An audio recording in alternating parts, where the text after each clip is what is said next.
चतुर्भुजो जगन्नाथः कण्ठशोभितकौस्तुभः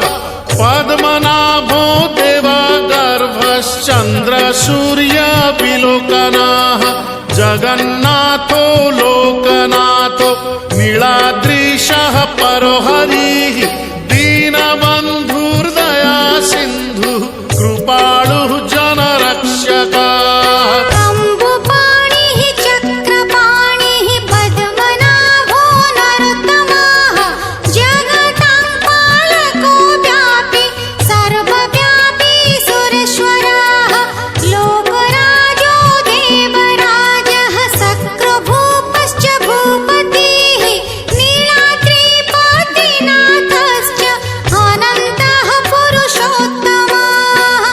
क्षोभ्यायः कल्पतरुः विमला प्रीतिवर्धनः बलभद्रो वासुदेवो माधवो मधुसूदनः दैत्यरिः पुण्डरीकाक्षो